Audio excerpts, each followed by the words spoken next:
தாண்டி அண்மை காலமாக அமைச்சர் உதயநிதி ஸ்டாலின் வெவ்வேறு மாவட்டங்களுக்கு மேற்கொண்டு வரக்கூடிய இந்த கள ஆய்வு தொடர்பாகத்தான் பேச இருக்கோம்.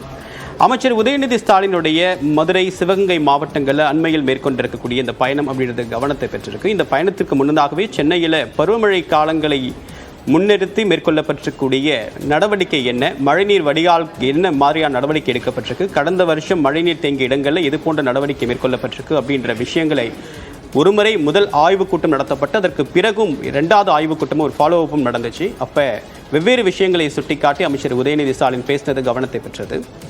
அதைத் தொடர்ந்து தமிழ்நாடு முதலமைச்சர் மு க ஸ்டாலின் அமெரிக்காவில் இருக்கக்கூடிய நிலையில் அவர் அமெரிக்காவில் இருந்தாலும் ஆட்சி மற்றும் கட்சி பணிகளை தொடர்ந்து கவனிப்பேன் அப்படின்னு சொல்லிட்டு இருந்தார். ஆனால் தற்போது அமைச்சர் உதயநிதி ஸ்டாலின் வெவ்வேறு மாவட்டங்களுக்கு கள ஆய்வு பணிகளை தமிழ்நாடு அரசு சார்பாக முன்னெடுக்கப்பட்டிருக்கூடிய வெவ்வேறு திட்டப்பணிகள் எந்த கட்டத்தில் செயல்படுத்தப்பட்டிருக்கு அப்படின்ற விஷயத்தை ஆய்வு பண்ண தருணங்களில் சில இடங்களில் மதுரை மாட்டுத்தாவணி பகுதியிலையும் சரி, சிவகங்கையிலையும் சரி, ரெண்டு மிக முக்கியமான சம்பவங்கள். ஆய்வு பணியின் போது அங்கு பார்த்த இவ்விஷயங்கள் அரசு பணியாளர்கள் உரிய வகையில் செயல்படவில்லை, அவங்களுடைய பணிகளில் சுணக்கம் இருக்குது அப்படின்னு கருதப்பட்ட இடங்களில் உடனடியாக தாசில்தார் தொடங்கி அந்த இருந்த முக்கிய அரசு அதிகாரிகள் பணியிட மாற்றம் செய்யப்பட்டிருக்காங்க.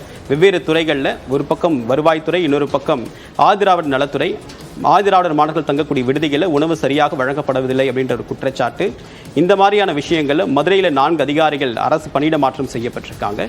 இன்னும் சிவகங்கையில் மேற்கொள்ளப்பட்ட மக்களுடன் முதல்வர் திட்டத்தில் பெறப்பட்ட மனுக்கள் மீது நடவடிக்கை என்ன கட்டத்தில் இருக்குது அப்படின்னு கேள்வி எழுப்பினப்ப ஒரு தவறான தகவல் வட்டார வளர்ச்சி அலுவலர் சோம்நாத் தரப்பில் கொடுக்கப்பட்டிருக்கு. இதை உடனடியாக அந்த சம்பந்தப்பட்ட மனுதாரருக்கு தொலைபேசி மூலமாக தொடர்பு கொண்டு அமைச்சர் உதயநிதி ஸ்டாலின் பேசியிருக்காரு. உங்கள் மனு மீது நடவடிக்கை எடுக்கப்பட்டதா, உங்களுக்கு தீர்வு கிடைத்ததா அப்படின்னு கேட்டப்ப வட்டார வளர்ச்சி அலுவலர் தவறான தகவலை கொடுத்து தெரிய வந்து உடனடியாக சஸ்பெண்ட் செய்யப்பட்டிருக்காரு.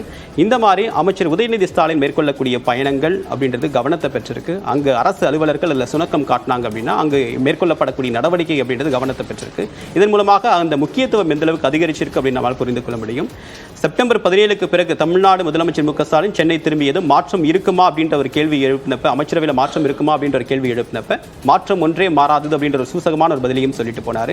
இந்த நிலையில் ஒரு பக்கம் அமைச்சர் உதயநிதி ஸ்டாலின் கொடுக்கப்படக்கூடிய முக்கியத்துவம், அவருடைய ஆய்வுகளுக்கு கிடைக்கக்கூடிய அங்கே அரசு அதிகாரிகளுக்கு என்ன மாதிரியான கவனம் பெறுது அப்படின்ற விஷயங்கள் எல்லாம் பார்க்கும்போது செப்டம்பர் 17க்கு பிறகு முக்கியத்துவம் அதிகரிக்குமா, இளைஞர்களுக்கு நிறைய முக்கியத்துவம் கொடுக்கப்படணும் அப்படின்ற ஒரு குரல் அப்படின்றது தொடர்ந்து வலுத்து வரக்கூடிய நிலையில் அவருடைய செயல்பாடு அப்படின்றது உன்னிப்பாக பார்க்கப்பட்டு வருவதும் கவனிக்கத்தக்கது. ஸோ அடுத்தது என்ன மாற்றம் இருக்கும் அப்படின்றது அமைச்சரவையில் மட்டும் மாற்றுமா, இல்லை துணை முதலமைச்சர் தொடர்பாக மாற்றம் இருக்குமா அப்படின்ற ஒரு கேள்வியும் இந்த செயல்பாடு நமக்கு கேட்க தோணுது.